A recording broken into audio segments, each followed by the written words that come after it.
right. It is February the 11th, 2022, and I am Joe Tarosian, and this is RamView, and we are doing our last one of this week, last one before the Super Bowl, and we're just really happy to be here. I actually had 2 or 3 stops and starts before we got to where I wanted to be, and one issue after another kept popping up, but we're here, right? So we had our high adventure. I've greeted you, I've welcomed you, and now I'm about to tell you why the Rams are going to win 31-26, and that is why that is my prediction for the Rams, and it's going to work, and I think a lot of people are going to agree with me in terms of this work. Yes, my man. Yeah, it's gonna work out great. It's gonna work out. It's gonna be a stone group, 31-26. And one of the things that's important about that is who we watch the game with, where we watch the game. I don't believe in a spiritual karma, but I do believe in a whatchamacallit, a sports karma, and I believe there's just people who bring the negative mojo into the room. I think in Silver Linings Playbook, they called it the negative juju or whatever. And you want to make sure you're watching this game with like-minded people. You don't want to watch the Super Bowl with people who are just there to see the commercials, right? So that's one of the things that I want to get into today. They're talking about all the NFL honors and NFL awards this last weekend and today and yesterday. And everyone's telling me I'm supposed to be moved by the Andrew Whitworth speech because he's the Walter Payton Man of the Year. And I think Whitworth is a great guy. I think the work they do is great, but I'm not moved by it. I'm sorry. Throughout that piece, I think the dude's motivated by faith, but I didn't hear the genesis of his faith, small g genesis. I didn't hear that. I think for people to really go that far, there's got to be something else that's at their core, and I kind of wanted to hear that. And then the other one, and I know it's for the benefit because it's all about the NFL, is I really don't care to hear we're giving 50,000 here, 20,000 here, we're donating this there. That's great, and maybe that's what you should be doing if that's where you're being led to go. But I know a lot of people who give 20 of 24 hours every day to something, and it's not money, it's sweat equity, it's blood, sweat, and tears. And again, I find it's just like the corporations, every 2 cents you spend, on so-and-so will go to fight global this and global that. And, just do it. I think it's great you do it, but I think you kind of lose whatever moral high ground you're trying to attain when I find out about how much you're giving, and you got to tell me about what you're doing. I really don't care. As soon as I hear what you're doing, it makes me go, that's really nice. I'm going to go someplace else. Because have you been around people that constantly tell you how great they are? You don't like being around people that are constantly telling you all the good they do and all the great they are and how wonderful they are. After a while, man, it's like a corporate narcissism that kind of creeps in. And I don't want to go too far into that, but I thought Whitworth was great. I think it is great work, but I also know it's all about the NFL, and look how great we are. And we're fighting for social justice. And you really need to look into that word and that phrase before you dive all in. And I don't think they do. I think it's a virtue signaling thing, and it just makes them look pretty. It makes them look good. But God bless Whitworth and his family and his foundation and all the work they're doing and all the athletes that do that. So the question came, before we get into the nuts and bolts, the breakdown of the Super Bowl, where am I going to be watching the game on Sunday? And I believe it or not, I still get invited to Super Bowl parties. And when the Rams aren't in the Super Bowl, I generally will go to them because I don't have an emotional interest or an investment. But when the Rams are in the Super Bowl, I either have to watch it with 1 or 2 like-minded people or watch it alone. And I plan on watching it alone this week in my Ram cave. And I'm not going to be bothered by other individuals because other individuals aren't like-minded. They want to watch the commercials and they want to talk to you about other things. And they'll be curious about this, or they'll be snarky, right? They're not legitimate Ram fans or your team's fan. And they oh, look how stupid Ram. It's the horns up, top of the queue, lowest hanging fruit comments they make. Oh, look, I could have told you Stafford was going to blow it. I could have told you the Rams were going to blow it. It's like, get that crud out of here. That's Riff-Raff. I don't want to be around somebody who's only invested in the commercials, right? So So I can't handle being around anybody like that because I want to watch the Rams play. The Rams are my team, and I'll go to somebody else's house if they want me to come and the Rams aren't playing. But until then, no, I'm staying alone.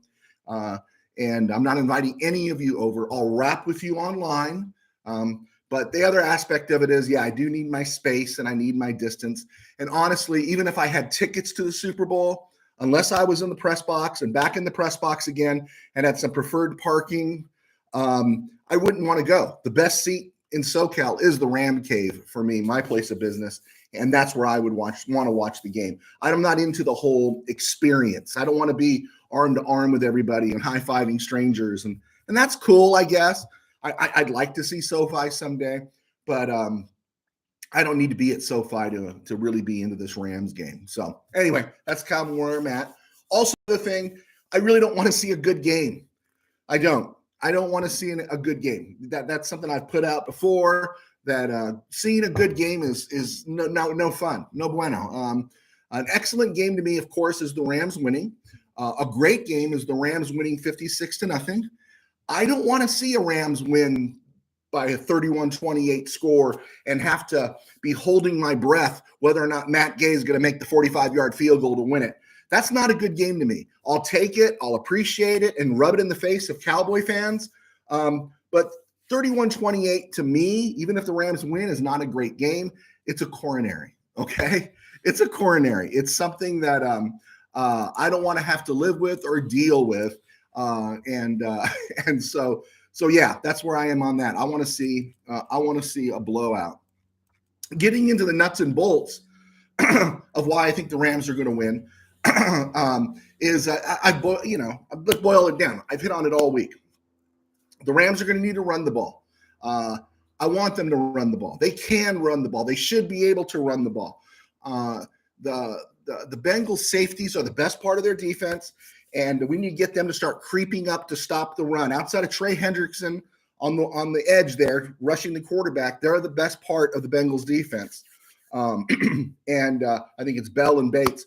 And so what you want to make sure is you want to pull them forward. So the Rams need to establish the run. And the moment those safeties have to cheat forward, Stafford can expose their cornerbacks with these Rams receivers who are fantastic. I don't think anybody wants to see any DC or any member of the Cincy staff wants to see one of their people lined up in single coverage too often on Messrs. Beckham and Cup and even Van Jefferson. So the Rams are deep there and they have an opportunity. And I'll say it one more time too, is I have no problem with Matt Stafford throwing the ball 45 times. He's not a game manager. You don't need to make him a game manager. He's a Kenny Stabler type. He's best when it's on the line, and he's okay through the first three quarters. And we've seen witness to that again in the playoffs, that Stafford is fantastic in the fourth. And but what I'd like to see him do is I'd like to see him throwing the ball no more than 25 times. If he has only 25 attempts, it means the running game is doing a pounding on the Bengals. This means he could easily toss Stafford 3 touchdowns because there will be all this space for his receivers to operate in because the Bengals safeties will be cheating up. While I've taken, and this is why I've taken the Rams by 5, but I easily believe that this game could get out of hand a little bit and easily swell to a 2-touchdown Ram victory.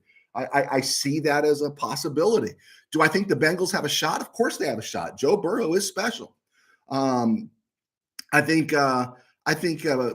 2 weeks, though, looking into Joe Burrow's eyes, which is everybody's been doing, that will make you believe anything, right? After 2 weeks looking into Joe Burrow's eyes, right? Don't look into my eye.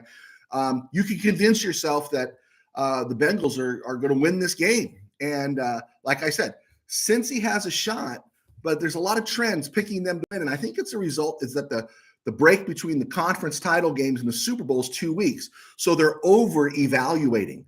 They're compensating too much. Yes, Burrow is great. And I won't be surprised if he has a fantastic game. But I think people are letting the Burrow glow grow high, and they're not really recognizing the Rams' body of work or what the Rams have been doing this postseason. The Bengals' offensive line is terrible. A great and cover a multitude of sins and not make that all that pressure on the offensive line, which is why Cincy has a shot. And this is why I think the Rams should pound the ball and keep Joe Burrow and his offense off the field. I do worry about Sean McVay going a little Andy Reid. Reid seems like a general old grandpa, the Burl Ives of the NFL. But there's this relentless desire with both Reid and McVay. They want and seem to need to win a certain way. And if McVay can curtail, which he's done in the past, and he's done recently, if he can curtail his urge to pass, and then pass some more, then the Bengals won't get a shot. And literally everything lines up in the Rams' favor. Pass protection. The Rams are number one. These are numbers from graded out from Pro Football Focus, which is kind of the Bible of the NFL a little bit on some of these analytics. The Rams are graded out number one in the NFL with pass protection. Okay, the Bengals are 25th. The Rams in rushing the passer. Remember, the Rams are ranked number one, and that number one pass rush will be going against the Bengals' 25th ranked pass protection. Okay, the Rams number one pass blocking offensive line, right, will be going against the 21st ranked pass rush, which is the Bengals. Even with Trey Hendrickson, I think he's got 14 sacks this year. Even with that, the Bengals were still ranked 21st in pass rushing. The Rams run blocking is ranked 10th. The Bengals run defense is ranked 23rd. The Rams route, the receivers and the routes they run, because the receivers are skilled. This is where it gets matched up. The Rams are ranked third. The Bengals are ranked fourth. In pass defense and coverage, the Bengals are ranked 10th. The Rams are ranked 12th. And this is where the Rams have an advantage, is the sense that they should be able to run the ball, pound the ball, and disrupt that Bengals secondary and get more single coverage and better shots for Stafford to work with his receivers. And here's the best one of all is if you were a Ram fan this year, you were just losing your mind watching how soft this defense was playing, especially against the 49ers, in terms of just getting off the field on third down. Okay. Now, offensively, the Rams and Bengals have been similar this postseason through 3 games. In third down situations, the Bengals are 20 of 41. The Rams are 21 of 42. But in terms of defense, 15 out of 38 times, the Bengals have failed to get off the field on third down. Only 6 of 32 times have the Rams failed to get off the field. The defense has picked it up. That means 26 times on 32 third down situations, 26 times the Rams defense got off the field. They've only been 6 first down conversions on third down against the Rams this postseason.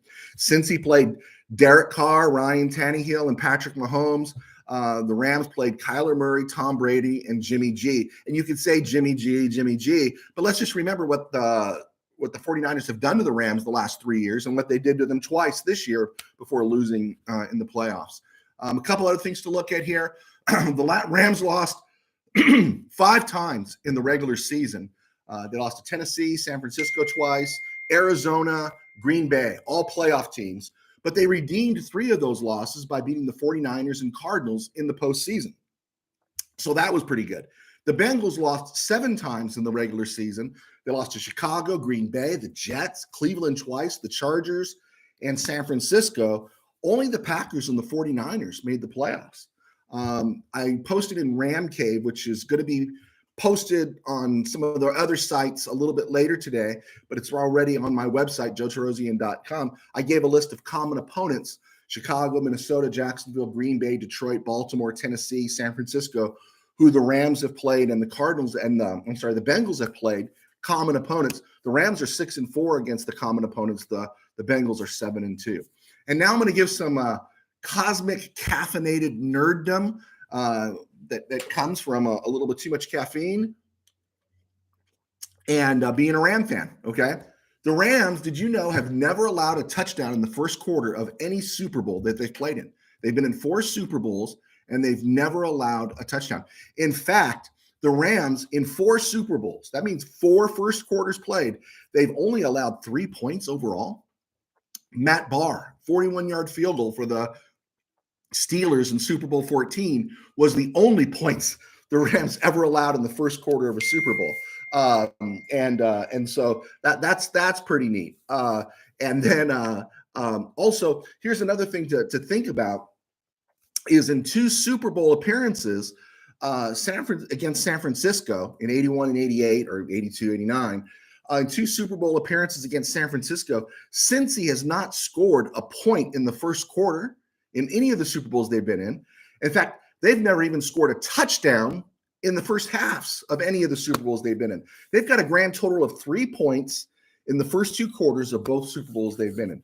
I thought that was kind of interesting. The Rams, on the other hand, have only scored 1 touchdown in the first half of 4 Super Bowls they've been in, and they've only scored only 1 touchdown in the first quarter. And do you know who that was? That was Cullen Bryant. Cullen Bryant went in under a massive humanity and scored the game's first touchdown in Super Bowl 14. The Rams do very well in the first quarter. They're break even at 16 apiece in the third quarter. They've been outscored by their opponents 24-12 in the second quarter of Super Bowls, and they've been stuck to them in the fourth quarter of the Super Bowls they've played in. It's got stuck to them. They've given up 37 points to scoring only 21, and they've been outscored overall 80-62 in the Super Bowl. A couple things to remember. At the end of Super Bowl 36, the Rams are trailing the Patriots, and they rallied. Remember the Ricky Proehl touchdown that got it at 17 before Brady's heroics?